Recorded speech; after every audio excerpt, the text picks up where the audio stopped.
The sound of tiny paws scampering on the linoleum floor was quickly followed by the heavy chomp of steel-toed combat boots. The frantic shouts were barely audible under the blare of emergency alarms.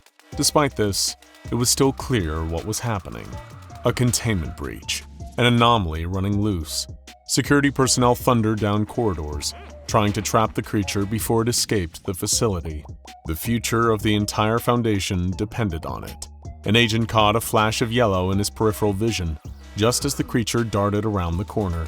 He sprinted after it, the anomaly glancing back, like a frightened animal running for its life.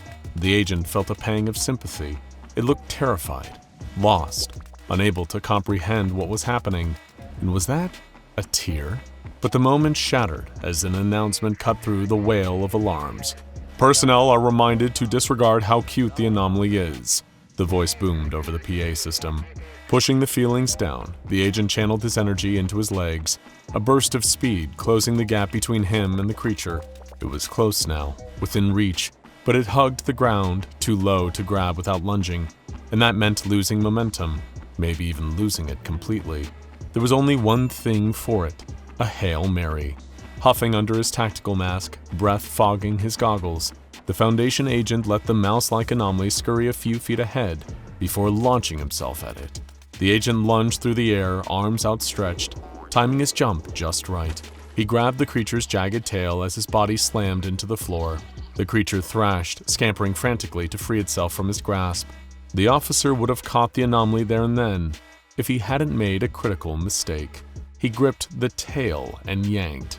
The yellow mouse squealed and tried to gnaw at his hands. The Foundation agent struggled to subdue the adorable anomaly. He was unsuccessful. The fluorescent lights flickered overhead as the agent stumbled to his feet, the flailing creature in his arms. He could feel something emanating from beneath its yellow fur, not just warmth, but a faint vibration. It grew stronger as the lights around them began to flick faster. Then a surge of electricity blasted through the officer. Sparks cascaded from the overhead lights. The jolt of energy burned his fingers inside his gloves, traveling up his arms and through his chest. Instinctively, he dropped the anomaly, tumbling to the floor while the creature scampered off. By the time other security officers found him, the agent was little more than a smoldering corpse. Smoke rose from his charred remains. That meant the creature couldn't have gotten far. The squad leader ordered the group to fall back, to reconvene at the security command center. They needed to lock down the entire facility and figure out where the creature was hiding before it managed to find a way out. Sure enough, though they didn't yet realize it, two beady back eyes were watching the Foundation from behind a vent cover. Hiding from the humans was a wild Pikachu. The Foundation higher-ups knew they needed to act fast. Re-establishing containment of an anomaly was always of the utmost necessity for maintaining their masquerade and defending humanity. But there was another reason that recapturing this creature was of such vital importance.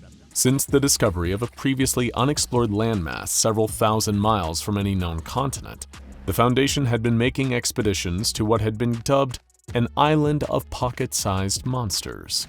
Here, they had discovered a species of Muridae capable of anomalously absorbing, storing, and conducting vast quantities of electrical energy. And this discovery sent Foundation researchers into a frenzy. For years, the size and scope of the SCP Foundation had been growing at an exponential rate, and with that growth came the need for more creative ways to power their facilities. There had been a decades-long initiative to force members of D-Class to generate electricity for site generators using stationary pedal bikes. However, this idea was continually being held pending review by the Ethics Committee. So a creature that could be used as a potentially limitless source of energy naturally caught the attention of Foundation personnel. Their goal was simple: capture and harness the energy of a single specimen, the Pikachu now loose within the facility. If it worked, catching the rest could mean limitless energy for every Foundation site on Earth. The only hurdle now in their way was finding the missing creature. Luckily, the Foundation research and development teams had been working around the clock to do exactly that. They had been developing a proprietary technology to indefinitely house other specimens of the same Muridae species. About the size of a basketball, The devices built by Foundation R&D were meant to trap living creatures inside tiny pockets of extra-dimensional space, safe, contained, and no longer capable of frying anyone who tried to move them.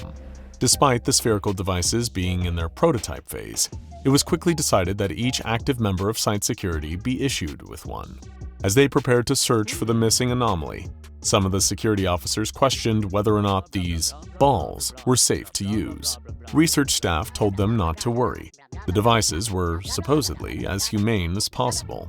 One security officer muttered that the ethics didn't bother them. They were more worried about the devices being grounds for a lawsuit. With each agent carrying a containment sphere, the security team was about to begin their search when an alert sounded. There was some kind of massive power fluctuation in one of the facility's sectors. The intrepid little electric type was managing to keep itself hidden by navigating through air ducts and crawling through vents, but using its powers to fend off its captors had left the Pikachu drained, weak and desperate for energy.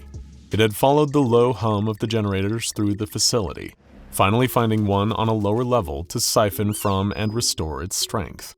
Of course, it hadn't planned on this move giving away its position. While no power to the area meant no surveillance camera footage, Foundation personnel now had a rough idea of where their missing Muradai was hiding. The security detachment hurried towards the sector, arriving just in time for the backup emergency generators to activate. Blood-red emergency lighting tinted the corridors, leaving most of the space in shadows as the security team spilled out of the stairwell. With their containment spheres at the ready, they all shuffled stealthily towards the generator room. Just as the team rounded the corner, a small shape sped past on 4 paws, its lightning bolt-shaped tail disappearing out of view. An overzealous agent hurled their containment sphere with full force and missed.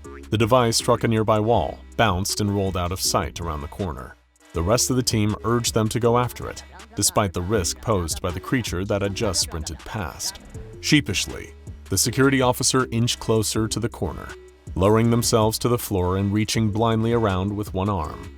Ignoring the hushed commands from the rest of the team, the agent fumbled for the spear, only to brush up against something furry. The second the agent's fingers made contact with it, the Pikachu jolted. Startled, it rushed back around the corner, barreling towards the security officer head-on. As it built up momentum, a sudden charge of electricity began building in sync with its speed, resulting in a powerful volt tackle. The Pikachu launched itself at what it believed to be an attacker. It was a desperate, life-threatening move to make.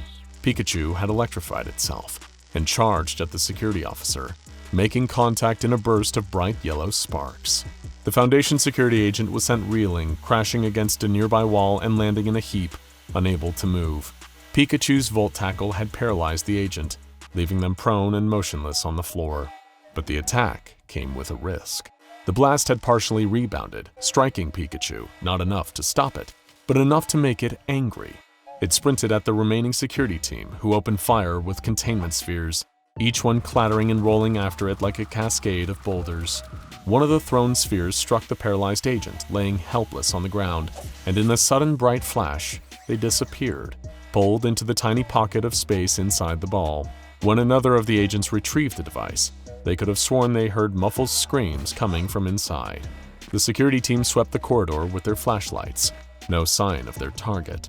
Pikachu had, it seemed, once again evaded them, confirmed moments later by a security officer who found an open vent cover. Now they would need to wait for the creature to reemerge to charge itself. But while inspecting the damage done in the generator room, and happening across some gnawed electric cables, one of the containment team came up with an ingenious idea. Emergency preparations were completed within 1 hour. A requisition order was authorized, and personnel from site redacted, secured materials to make the perfect bait for the furry anomaly. Shortly after, a weary and drained Pikachu emerged on another level of the facility, its yellow fur grubby with dust and filth.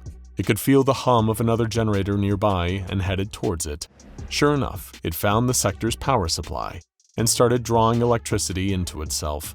But when it chomped into what looked like an electrical cable, the poor Pokémon was startled to find it started moving. It happened in an instant. 1 second, the mouse-like creature was charging. The next, it was suddenly being relentlessly tickled. A blob of orange goo squeezed out of the wire, wrapping itself around Pikachu. The Pokemon tried a quick attack, managed to get itself free and face off against its newfound opponent, SCP-999, the Tickle monster. They had stripped some wires of their casing and left SCP-999 hiding inside, hoping that Pikachu would find it. And sure enough, it was now locked in a battle with the Tickle monster. Deploying another quick attack, Pikachu lunged after SCP-999 in the hopes of inflicting damage. It had recharged enough to move at an almost blinding speed. It was super effective, causing SCP-999 to recoil at the physical damage, though the anomalous orange slime wasn't exactly provoked into attacking Pikachu back. Thinking the Pokemon's attacks were a playful tussle, SCP-999 used Lunge against Pikachu, closing the distance between them. But before it could make another move, Pikachu attempted to attack first with a Thunderbolt. A powerful electrical blast was let loose at SCP-999, crashing down on the spot where the Tickle monster stood, but it wasn't very effective. As well as being sentient and able to cure depression through touch, one of the other anomalous properties possessed by 999 was a high level of electrical resistance. It was exactly why the Foundation had chosen this anomaly to battle on their behalf. Pikachu's blast passed right through the Tickle monster's gelatinous body. Unfazed by the Thunderbolt, SCP-999 suddenly used Sticky Grab, wrapping the entire length of its body around poor Pikachu. It resumed play wrestling with Pikachu, tickling the electric type into submission. As it struggled, Pikachu tried to use Thunder, dropping another bolt of electricity onto its opponent, but to no avail. The attack just made SCP-999 giggle and tickle more, until the captive Pokemon could barely move, a feeling of elation washing over it. Just then, the sound of heavy steel-toed boots filled the room. A hand encased in an insulated tactical glove picked up the electric type by its fur. But of course, the Foundation agents weren't there to save Pikachu. They were there to contain it. Now go check out SCP-5254, Gotta Catch 'Em All, and SCP-1315, Sonic.exe for more.